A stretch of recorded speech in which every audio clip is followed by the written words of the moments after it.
des gens comme ça peut-être. C'est bon. Sinon, oui. Sinon, ça a été surtout analysé aux États-Unis et en Angleterre. Merci.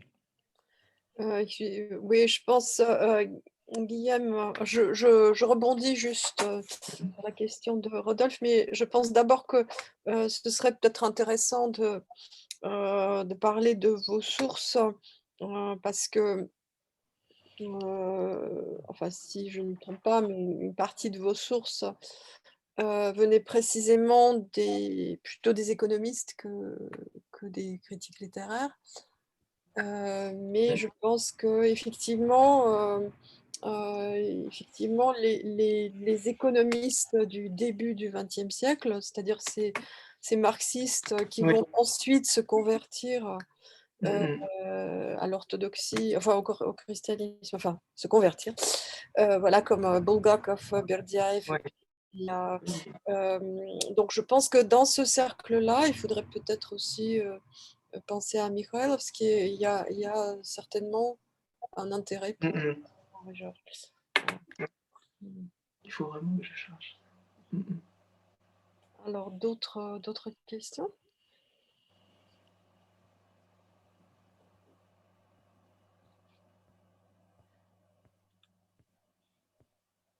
Une question de Com. Loba. Oui. Com. Oui, bonjour. Merci beaucoup pour cet exposé. J'avais une question sur le géorgisme lui-même, en fait. Parce que moi, j'avais cru comprendre que c'était un physiocrate, Henri Georges, et que le propre des physiocrates, c'était de pas trop mettre l'État dans l'économie. C'est-à-dire que ce que j'avais compris, moi, c'était que mettre un seul impôt au lieu de plusieurs, c'était une façon de dire, bon, l'État s'occupe pas trop de l'économie. Et quand vous parlez de nationalisation des terres, ben, ça remet en question tout ce que j'avais compris. Donc, justement, je voudrais vous demander comment résoudre ça, quoi.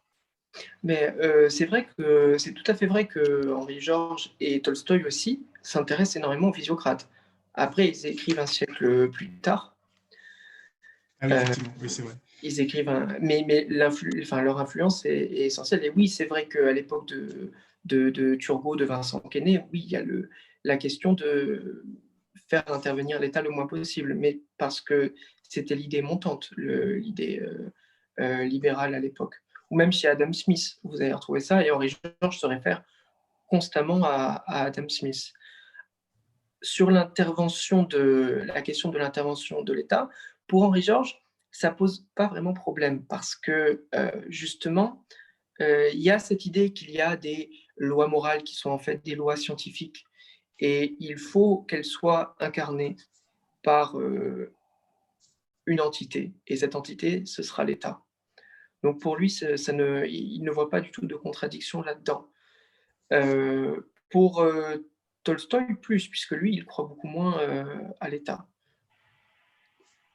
pour l'essentiel. Oui. Sinon, oui, les physiocrates étaient très hostiles à l'impôt, et les physiocrates ont été les premiers à réfléchir à la question de l'impôt sur la rente foncière. Et Henri Georges leur rend constamment hommage. D'accord, ok. Merci beaucoup. Je ne sais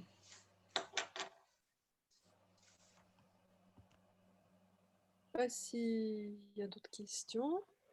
J'imagine que oui, mais peut-être que voilà, je profite pendant que vous réfléchissez.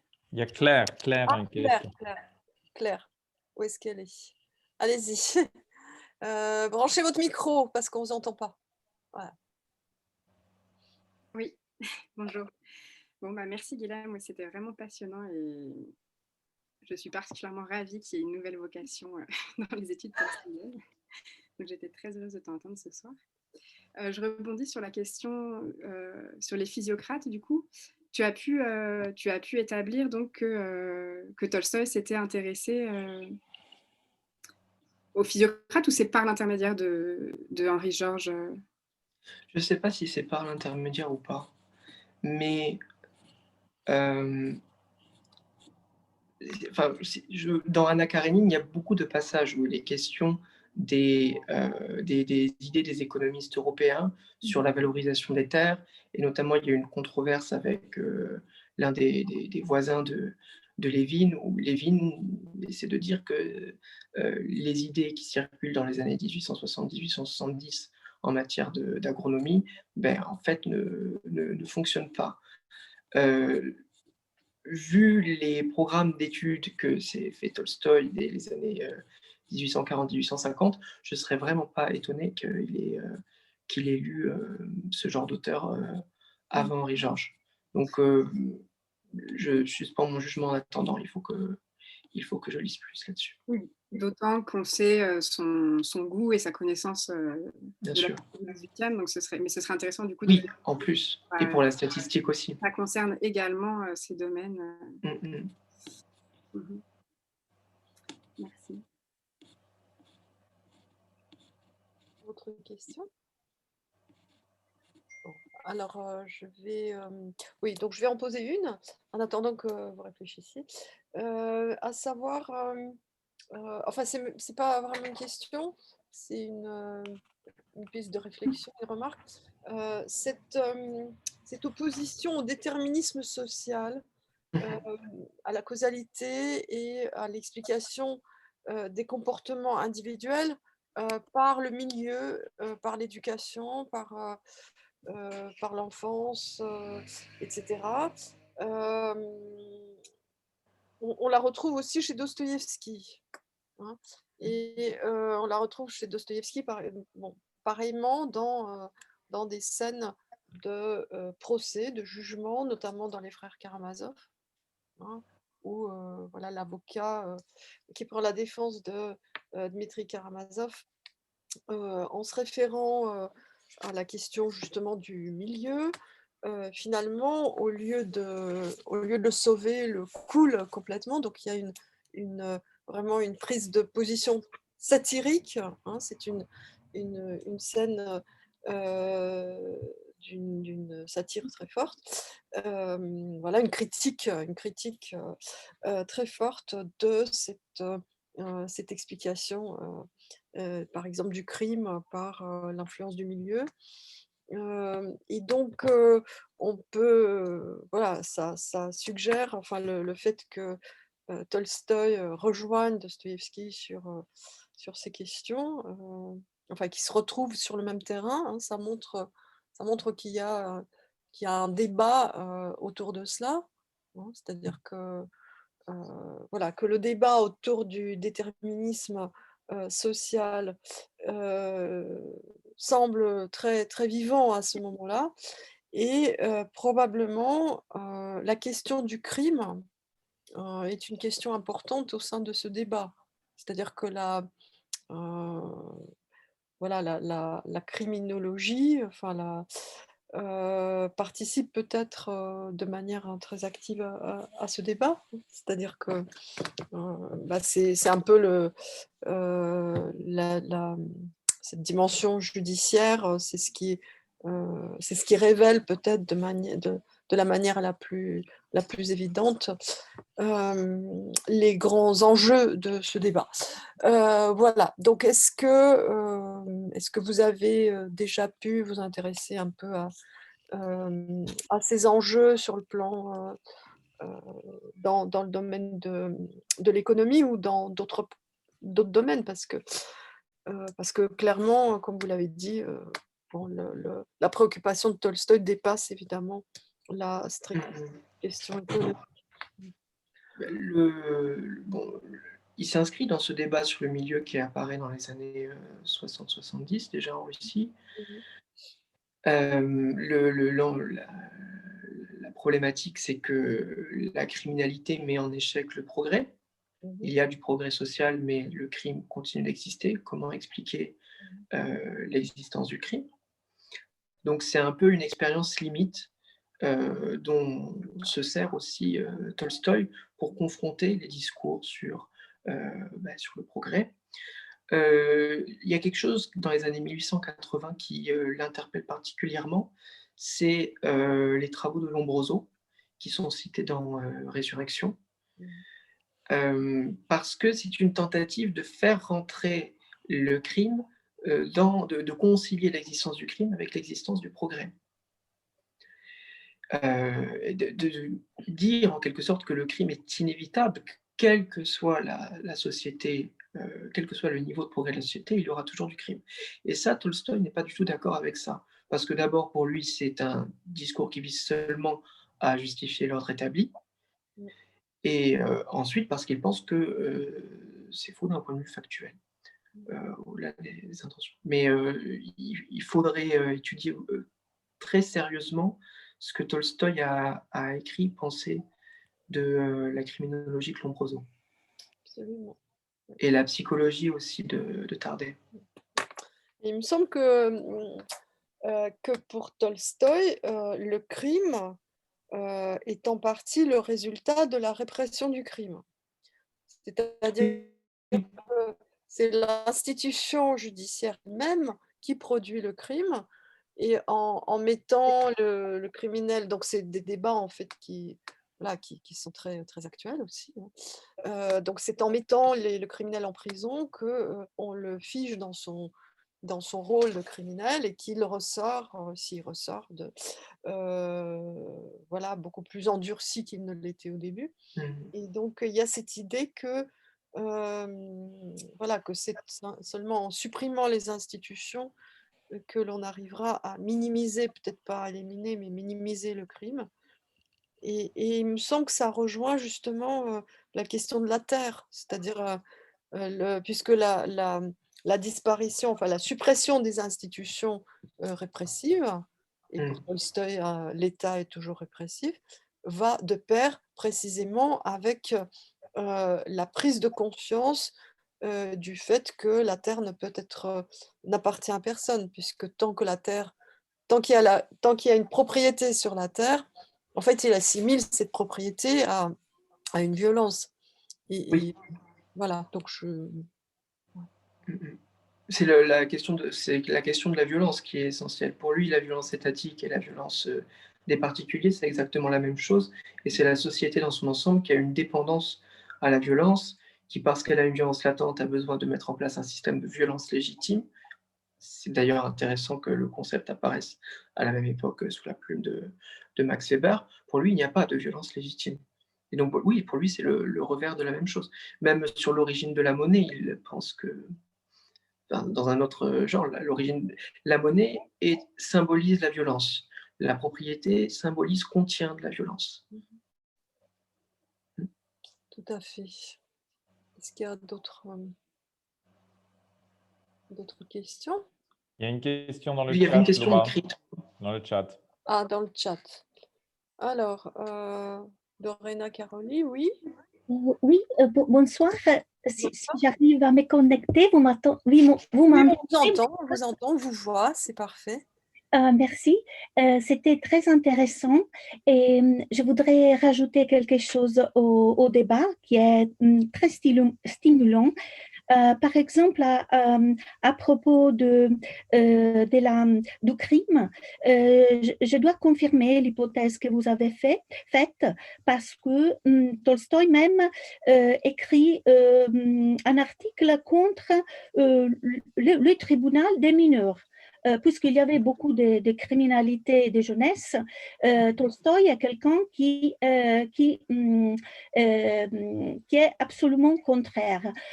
Pourquoi? Parce que déjà, depuis l'école de Jasna et Apollina, il était contraire aux punitions. Et là aussi, parce qu'il partageait la pédagogie de Rousseau, et selon Rousseau, nous savons que l'éducation naturelle se fait sans les punitions. Donc, là, je peux confirmer cette hypothèse que vous avez faite. Donc, c'est une remarque plutôt. Mais j'ai aussi une question. Je voudrais savoir si vous connaissez, si vous savez si l'ouvrage d'Henri Georges a été publié par sa même maison d'édition. Oui, par Pascalnik, oui. Ah oui, alors parce que ça, c'est très important, je pense, j'ai trouvé moi-même citer Henri Georges dans les mémoires, dans les témoignages des maîtres qui faisaient partie du mouvement tolstoïen. Donc, je pense qu'une des façons de diffuser aussi les idées d'Henri Georges, même parmi la population rurale, était justement post-Rednik, parce que à post-Rednik était liée la publication des calendaires, des publications pour les peuples. Donc, je pense que ça, c'était un véhicule très important pour la diffusion des idées d'Henri Georges, même dans les campagnes. Donc, c'est vrai que c'est important de savoir si elles ont été diffusées dans l'élite. Et vous en discutiez tout à l'heure. Mais je peux vous confirmer que j'ai trouvé moi-même dans les mémoires des maîtres qui étaient liés au mouvement pédagogique de Tolstoï, que cela s'est diffusé aussi par les biais de ces maîtres qui étaient très proches de la maison d'édition Pasriednik, qui est très peu étudié. Quand j'ai commencé à l'étudier un petit peu, parce que j'ai travaillé l'an dernier sur ces sujets, j'ai trouvé qu'il traduisait aussi les Italiens en Russie, donc c'est pourquoi je me suis intéressée à cette question. Il s'agit des sources très importantes à voir pour comprendre aussi la diffusion des idées de Tolstoï. Et un autre aspect, on remarque, et j'espère que ça soit compréhensible parce que je ne parle pas français tous les jours. Donc, une autre remarque serait le fait que quand je travaillais sur Tolstoï, à chaque fois, j'allais voir les journaux. Parce que parfois, dans les journaux, ils notent quelque chose en plus. Alors, par exemple, quand j'avais terminé ma maîtrise, j'avais traduit en italien La mort d'Ivan Illich, et pour comprendre un peu tout le message qu'il y avait, les messages aussi pédagogiques, existentiels, j'avais regardé beaucoup les journaux. Il faut chercher, parce qu'il y a dans les tomes de Tolstoï, combien est-ce qu'ils sont? Je pense 90 tomes. Je pense qu'il y en a... 90. Oui, oui, il y en a une dizaine sur les journaux. Donc, si on va voir et on compare, on peut toujours chercher à l'époque où il écrivait Résurrection, ou bien on peut trouver même davantage de réflexions sur Henri Georges ou sur les sujets qui vous intéressent le plus pour approfondir. Merci.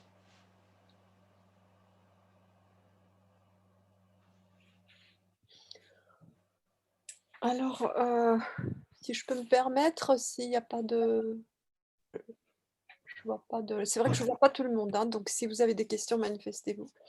Mais sinon, Guillaume, j'ai envie de vous demander de développer un petit peu ce point extrêmement intéressant, à savoir que pour Tolstoï, la loi morale est aussi une sorte de loi scientifique. Je pense que ça mérite qu'on s'y attarde un petit peu. Alors, ouais, je suis allé un peu vite là-dessus parce que c'est un point qu'on pourrait développer pendant des heures.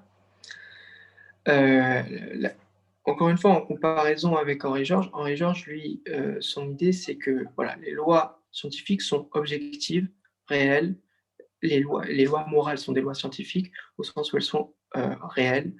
Elles existeraient même si l'homme n'existait pas, en quelque sorte. Voilà. Pour Tolstoï, j'ai l'impression que sa position est un peu sceptique, c'est-à-dire qu'il dit peut-être. Il y a un passage dans son journal, donc dans les années, je crois que c'est 1885, où il vient d'inviter chez lui Nikolai Bougaïev, qui est donc le père de Bieli et qui était mathématicien et philosophe, et qui avait cette idée que les lois morales, en fait, sont des lois scientifiques, mais des lois scientifiques dont l'application devient de plus en plus forte à travers l'histoire. Ce serait un peu comme si La gravité en 2000 avant Jésus-Christ était un peu moins forte qu'elle ne l'est aujourd'hui. Elle devient progressivement de plus en plus forte. Elle commence à s'appliquer de plus en plus souvent. Les lois morales, ce serait pareil, dit Bougaïev. Elles ont toujours existé, mais elles deviennent de plus en plus fortes, les intuitions morales deviennent de plus en plus fortes, et à la fin, en quelque sorte, on pourra entièrement prédire que les individus se comporteront moralement parce qu'ils seront entièrement soumis à leurs intuitions morales. C'est l'idée de Bougaïev. Tolstoï aime beaucoup cette idée, il le note dans son journal, il trouve que c'est une idée merveilleuse, il en reparle après dans des lettres, mais il ne fait pas mention de cette théorie si souvent que ça. Donc c'est peut-être quelque chose qu'il trouve intéressant, beau. De là à dire que c'est ce qu'il pense vraiment, je ne m'avancerai pas là-dessus. En revanche, quel que soit le statut ontologique des lois morales, Tolstoï se concentre, il écrit énormément là-dessus, sur la phénoménologie des lois morales, comment elles apparaissent. Et elles apparaissent comme des données psychologiques. Le livre où cette théorie est très, très bien exprimée, c'est dans Agisne, avec cette idée de la loi rationnelle intérieure par opposition au monde extérieur qui obéit aux lois physiques. Mais même si c'est vraiment, il reprend le vocabulaire kantien de la légalité, de l'intuition loi, il considère que ces intuitions ont peut-être une valeur universelle en droit, mais en même temps, il hésite beaucoup à partir de là, faire une sorte de système qui pourrait s'appliquer à tous, qui pourrait devenir un système politique. Il considère qu'il faut faire confiance aux intuitions que chacun a, et chacun doit essayer de lui suivre.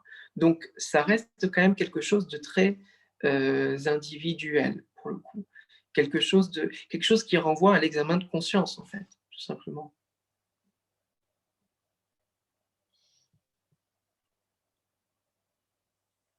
Merci. Ouais. Oui, merci. Je trouve que c'est une question extrêmement intéressante.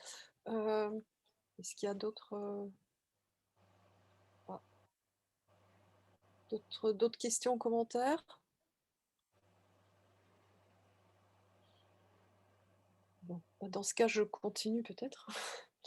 Encore une question. En fait, c'est une question, voilà, c'est une question plus générale qui a un rapport avec avec le sujet même, le thème même de ce séminaire, hein, qui porte sur l'histoire de la littérature. Donc, voilà, je pense pas que vous ayez forcément une réponse. Mais je me dis qu'il faut aussi qu'on réfléchisse sur la manière dont les questions que l'on aborde nous permettent de construire une vision ou non, voilà, ou au contraire viennent bousculer notre vision de l'histoire de la littérature. Et donc dans voilà, dans cet ordre d'idées, je me dis déjà ce qui me paraît extrêmement intéressant et en même temps ce qui suscite plein de questions, c'est que là, nous sommes en train de discuter à la fois de croisement entre l'œuvre fictionnelle, l'œuvre littéraire de Tolstoï et ses écrits politiques et sociaux. Hein, donc voilà, et nous sommes en train de nous tourner aussi vers la littérature comme une source de connaissances sur les débats de l'époque, sur les questions économiques, etc. hein. C'est-à-dire nous intéressons là à cette circulation entre le monde littéraire et le monde tout court, voilà, et entre les procédés littéraires et le débat de société. Hein. Et ce qui m'a paru très intéressant, c'est que vous avez montré comment Tolstoï utilise effectivement la même rhétorique dans son œuvre littéraire et dans son œuvre voilà, de critique de la société. Alors c'est un phénomène un peu similaire à celui que Shklovsky a mis en évidence en montrant que dans sa critique de l'art, Tolstoï utilise le même procédé de défamiliarisation que dans son œuvre fictionnelle. Voilà, donc est-ce qu'on peut commencer peut-être à discuter de cette dimension-là, hein, de croisement? Qu'est-ce que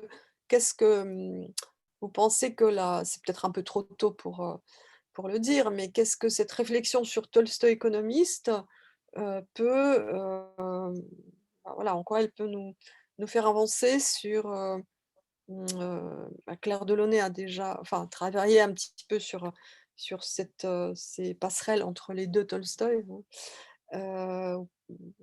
Voilà, donc qu'est-ce que ça peut nous apporter dans la connaissance des interférences, des échos, des interactions entre les deux grands aspects de l'œuvre de Tolstoï. Bon, j'espère que ma question est claire, j'ai été un peu Oui, longue. oui.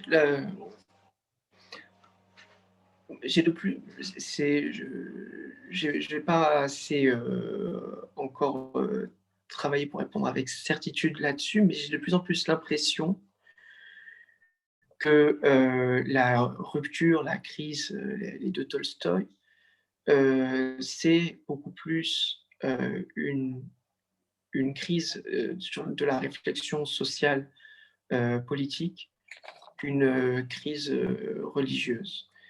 C'est-à-dire que autant sur le plan des idées religieuses et philosophiques, j'ai l'impression qu'on va trouver vraiment une forte continuité entre les journaux des années 1950 et les journaux des années 80-90, alors que sur les questions économiques et sociales, on voit beaucoup plus de ruptures. Et peut-être que, oui, approcher Tolstoï par les écrits politiques, ça permettrait de mettre un peu plus le curseur de la crise là-dessus. C'est intéressant de comparer ce qu'écrit Tolstoï dans son commentaire du Nakaz en 1947 et ce qu'il écrit sur la loi, sur la propriété dans les années 90. Il y a des choses qui restent, il y a des choses qui sont déjà là, mais la primauté de la loi naturelle, c'est un truc qu'il n'a jamais remis en cause. Alors peut-être que vous pouvez juste rappeler, je ne sais pas, tout le monde Oui, ne pardon. se souvient peut-être pas de cet épisode dans la vie de Tolstoï Le où commentaire étant à du... l'hôpital il commente le Nakaz, donc peut-être que vous pouvez le situer juste un petit peu. Donc en 1847, Tolstoï est à l'hôpital. Il a un devoir universitaire, alors qu'il s'est plus ou moins approprié, qui est un commentaire, il est à la fac de droit à ce moment-là, et c'est un commentaire du Nakaz, donc le texte que donne Catherine II au début de son règne, et qui est un texte à la fois pétri des idées des Lumières et qui pose un certain nombre qui est censé instituer un certain nombre de rapports avec la bourgeoisie, avec la propriété, mais en réalité ce texte restera assez largement théorique. Et on lui demande donc à Tolstoï, dans le cadre de ses études, de faire un commentaire. Alors, c'est un exercice, ça reste un exercice très scolaire. Il fait souvent, il cherche simplement à complimenter ce que fait Catherine. Il y a une dimension vraiment laudative dans ce travail. Mais il a déjà lu Rousseau très vraisemblablement à ce moment-là, et ce sur quoi il va mettre l'accent là-dessus, dans ce travail, c'est la question de la loi naturelle et l'idée que le pouvoir politique, quelle qu'il soit, la loi positive, doit être subordonnée à la loi naturelle. Michel Aucouturier a écrit là-dessus, d'ailleurs, au début de son article sur la matinée d'un gentilhomme russe. Donc voilà pour le Nakaz. Il y a des choses qui restent vraies, cette obsession de la loi naturelle. Eh bien, en fait, on la retrouve dans son obsession pour la loi morale, 40 ans plus tard. Malgré tout, il y a énormément, c'est quand même sur ce terrain-là qu'il y a le plus à mon avis, de remise en cause entre le Tolstoï des années 50 et le Tolstoï des années 90. Mais d'ailleurs, le malaise qu'éprouve Tolstoï face à la question sociale est très bien exprimé dans Anna Karénine, lorsqu'il y a cette scène où ils vont à la chasse avec Stepan. Ils vont tuer des canards et ils ont une discussion au retour sur les cerfs. Et Lévin propose, se rend compte d'un certain nombre de choses qui ne vont pas. Et Stéphane lui dit un petit peu en plaisantant, oui, mais tu n'en fais rien, en quelque sorte. Tu ne changes pas les choses pour autant. Et donc, à un moment donné, oui, j'ai l'impression que c'est là-dessus que Tolstoï a vraiment changé les choses, plus que sur les questions religieuses. À un moment donné, il s'est dit, oui, ça ne va pas, donc il faut faire quelque chose. Ah, c'est déjà la lecture que proposait un peu Henri Guillemin dans les années 60 dans ses conférences sur Tolstoï, même si c'est pas un Tolstoïen et si c'est pas forcément un très bon spécialiste de Tolstoï, c'était déjà son idée un petit peu que la crise, elle était plus sur les questions sociales, politiques, économiques, sur les questions religieuses. Et que du coup, ça donnait vraiment beaucoup d'intérêt à la lecture des écrits politiques et sociaux des années 80-90, 1900. Mais c'est vraiment qu'une impression et qu'il faudrait nuancer de plein de façons. Claire? Juste si je peux me permettre, les questions économiques et sociales, pour Tolstoï, elles sont intimement liées aussi aux questions religieuses. Enfin, c'est vrai que ce n'est pas des conceptions qui s'opposent. Et ces écrits politiques sont imprégnés de références à l'Évangile, etc. Et inversement, dans ces écrits religieux, les questions sociales sont aussi évoquées. Donc en fait, c'est vraiment deux volets imbriqués de sa pensée, j'ai l'impression. Je suis totalement d'accord. Dans les années 80-90, il y a l'idée qu'il faut soumettre l'ordre économique à un ordre religieux, mais je trouve que certaines idées religieuses de Tolstoï étaient déjà présentes, beaucoup d'idées religieuses étaient déjà présentes dans les années 50, et que ça n'avait pas donné lieu à une remise en cause aussi formelle. Oui, dans la dans la façon de présenter cette remise en cause, d'accord. Oui, il y a une évolution et on pourrait ajouter à cela qu'il y a aussi une crise esthétique.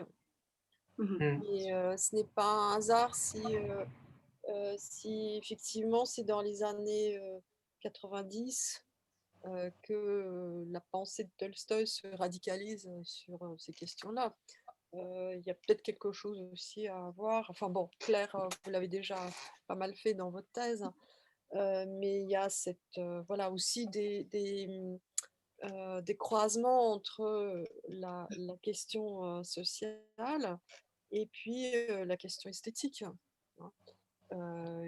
Pareil, dans les années 90, hein, c'est là que Tolstoï enfin, écrit Qu'est-ce que l'art, et puis enfin, écrit toute cette série de textes très virulents sur l'art contre ce qu'il considère comme étant là encore une sorte de violence.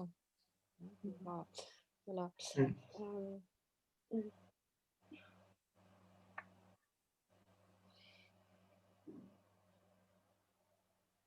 Bon, éventuellement, si oui. personne ne veut la parole. Juste une petite remarque sur ce que tu disais sur la façon de Tolstoï de renvoyer chacun à sa conscience. Là-dessus, il est quand même aussi assez ambivalent. Oui. Enfin, bon, et d'ailleurs, tu l'as dit toi-même, il n'est pas à une contradiction près, mais ce rôle qu'il incarne, enfin de conscience morale de son temps et d'autorité morale à la fois en Russie et dans le monde, c'est pas un rôle qui joue complètement contre son gré non plus. Enfin, c'est une posture qu'il a en partie adoptée et notamment dans ses écrits politiques, il dicte en fait ce qui doit s'imposer à la conscience de chacun, mais il l'impose un petit peu justement. Il impose sa vision. Donc voilà, juste pour nuancer, mais je me doute que Enfin, dans le travail préparatoire à la conférence, d'un côté, il a la conscience morale de tout le monde, et puis de l'autre, lorsque quelqu'un vient le voir, il dit remettez-en à vous-même. Il est tout à fait ambigu là-dessus, évidemment.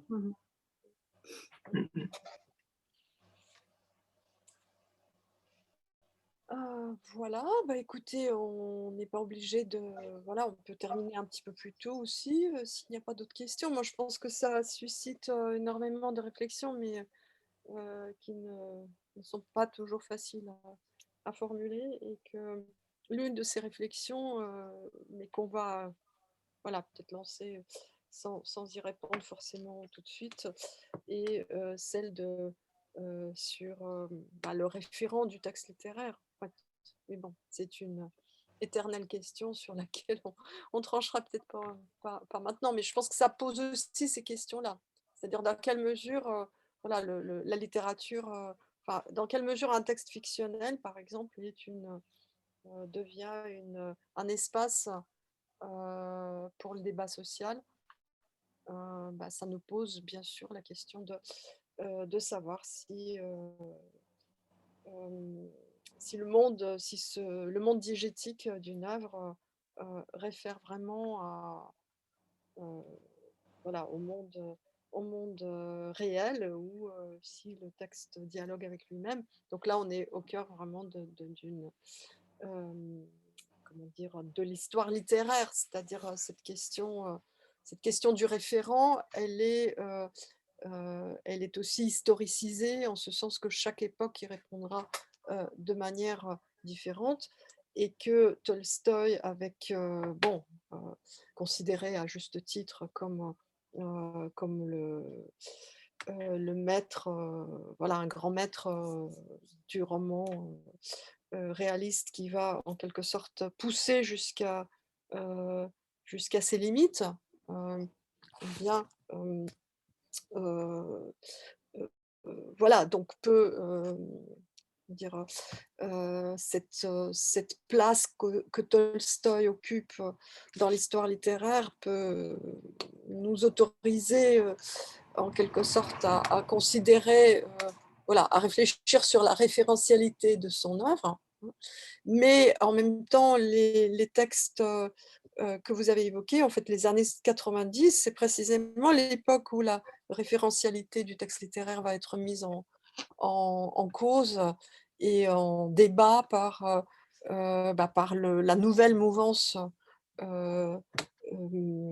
qui est celle du symbolisme, enfin du modernisme naissant, hein, que Tolstoï refusera très violemment, alors que d'une certaine façon, il a amené la littérature là où cette nouvelle esthétique pouvait émerger. Donc voilà, je pense que cette question de la référentialité, comme de la référentialité dans l'histoire littéraire, enfin que votre sujet nous amène aussi à cette question. Je ne sais pas s'il y a des remarques là-dessus. Isabelle, non, tu sembles vouloir dire quelque chose. On ne t'entend pas.